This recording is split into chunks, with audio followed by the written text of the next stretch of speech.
Good morning class. Welcome to Logic and Philosophy online classes again. I hope all of you are doing well. आज का class start करने से पहले मैं आप लोगों को कुछ बताना चाहती हूँ. A very important instruction has been given by the management. अब से हर क्लास में we teachers will give you homework.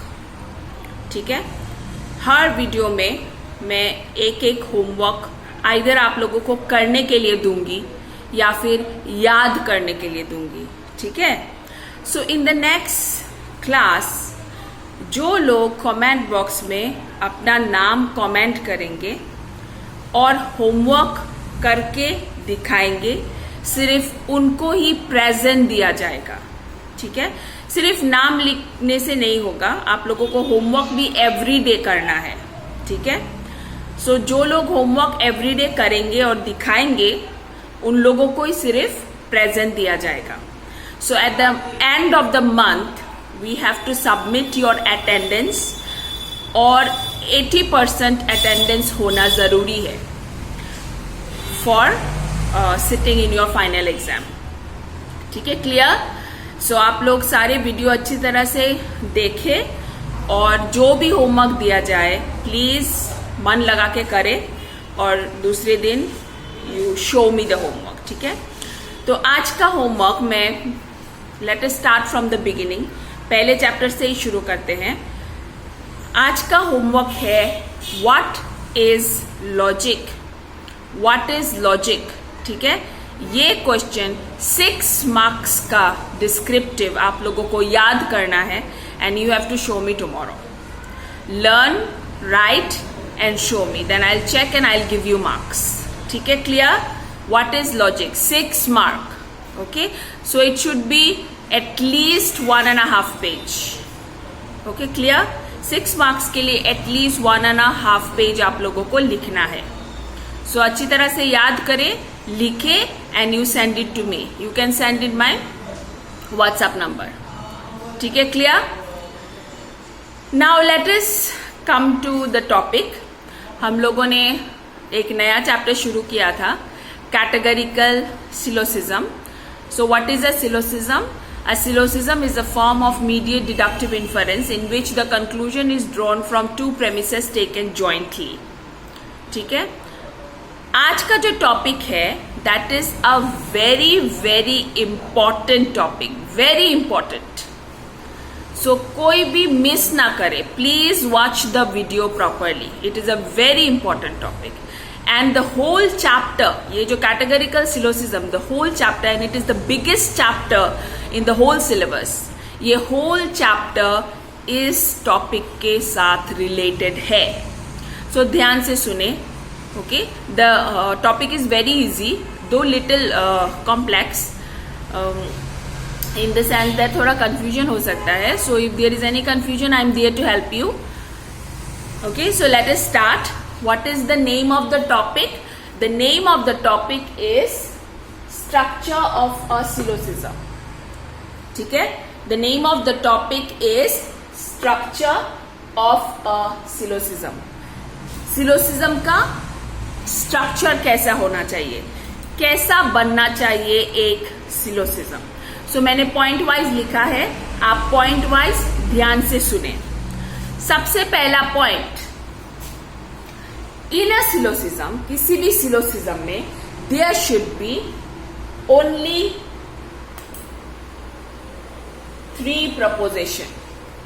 In a syllogism there should be only 3 proposition. So आप लोगों को अच्छी तरह से समझ में आए इसलिए मैंने एक एग्जाम्पल भी रखा है of a syllogism. See, all man are mortal, all kings are man, therefore all kings are mortal. ठीक है, it is a form of a syllogism. syllogism इस तरह का होता है. तो सबसे पहला पॉइंट है, in a syllogism there should be only 3 propositions. so इस syllogism में कितना proposition है? 1 2 3. ठीक है, 1 2 3 proposition है. Now let us go to point number 2.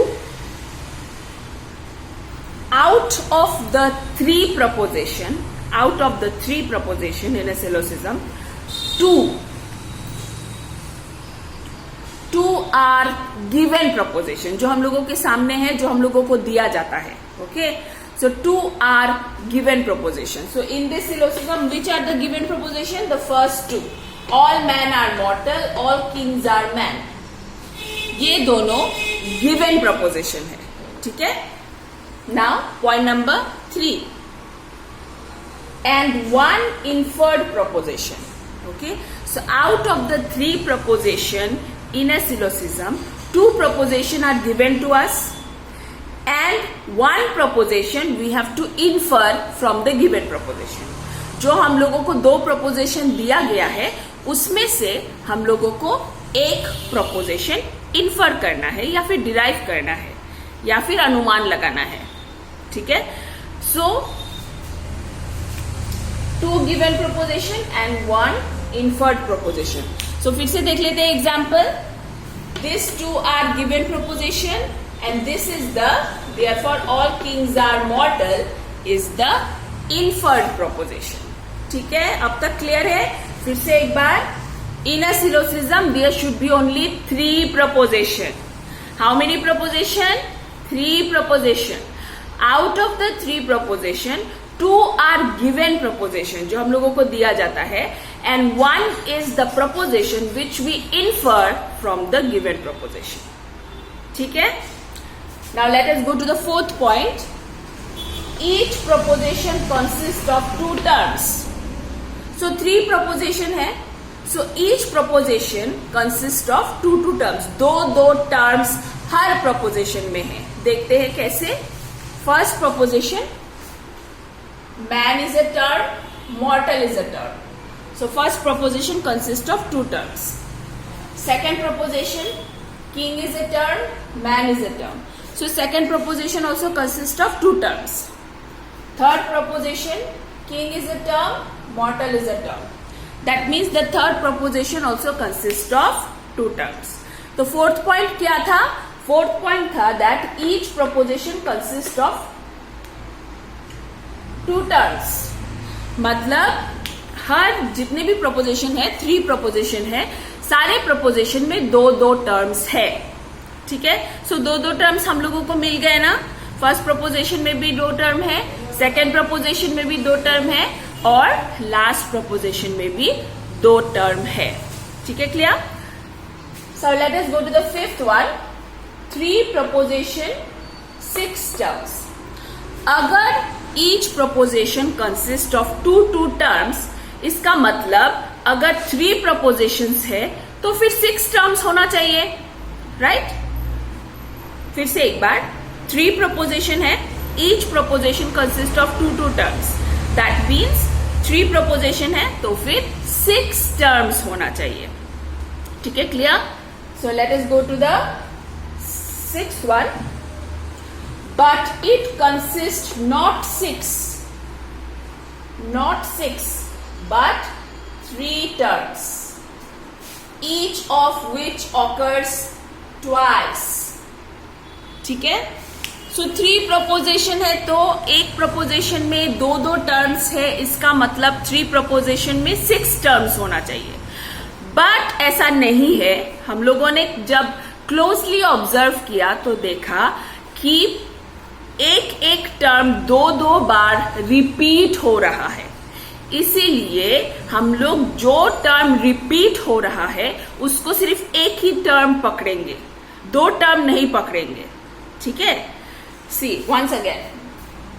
But it consist of not 6 but 3 terms, each of which occurs twice. Each terms occurs twice. ठीक है. दो बार एक टर्म ऑकर दो बार हो रहा है, इसीलिए हम लोग सिर्फ जो टर्म दो बार आ रहा है उसको एक ही पकड़ेंगे. तो कितना हुआ? 3 टर्म्स हुआ. कैसे? एग्जाम्पल में देख लेते हैं. मैन, मॉर्टल. ठीक है. ये देखो, ये मैन फिर से यहां पे रिपीट हुआ. मैन. ओके. सो 2 बार रिपीट हुआ मैन. मैन 2 बार रिपीट हुआ. रिपीट हुआ तो हम लोग एक ही मैन को लेंगे, only one term, man is one term. Now मॉर्टल, मॉर्टल भी 2 बार रिपीट हुआ, सो मॉर्टल को भी हम लोग एक ही टर्म के हिसाब से लेंगे, only one term, because it is repeated twice. So हम लोग 2 टर्म नहीं लेंगे, एक ही टर्म लेंगे। किंग, सो किंग भी 2 बार रिपीट हुआ, सो किंग भी हम लोग एज वन टर्म लेंगे। सो दो there are 3 proposition, each term occurring twice, but though there are 3 proposition and there are 6 terms, but each term are occurring twice. That's why we will consider that the 3 proposition consist of only 3 terms and not 6 terms. Okay, so a syllogism consists of not 6 terms but only 3 terms. A syllogism consists of 3 terms. ठीक है? Now let us go to the next point. ये जो term है, ये जो 3 terms of syllogism है, इसको नाम दिया गया है, याद रखना, बहुत इंपॉर्टेंट है। The names of the terms of a syllogism is very important. So क्या नाम दिया गया है देख लेते हैं। The predicate of the conclusion. Conclusion का predicate कौन सा है? King, no, mortal.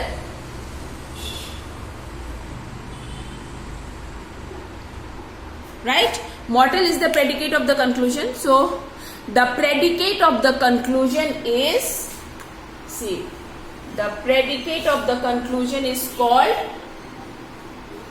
major term.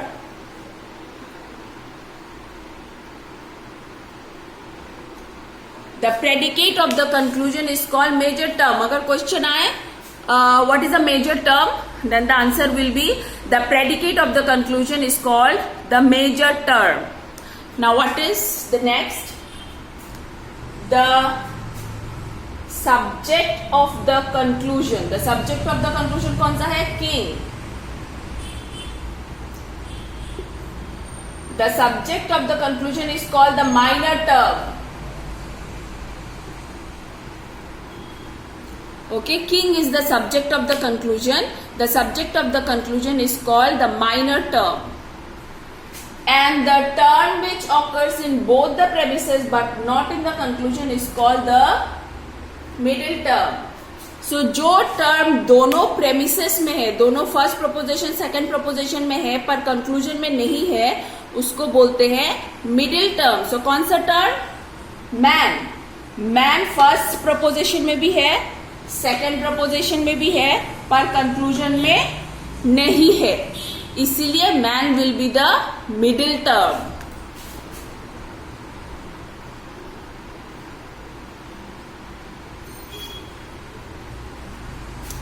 ठीक है, clear? So once again, the predicate of the conclusion is known as major term, the subject of the conclusion is known as minor term, and the term which occurs in both the premises but not in the conclusion is known as middle term. ठीक है, clear? So this is the structure of the syllogism. I hope सबको समझ में आया होगा। फिर भी अगर कोई confusion है then you ask me in the comment box or you can personally call me also. Okay? और कल से सारे अपना होमवर्क सबमिट करेंगे, उसके बाद ही आप लोगों को अटेंडेंस मिलेगा, and attendance is very very important. Okay, so view all the videos properly. Okay, then have a nice day all of you.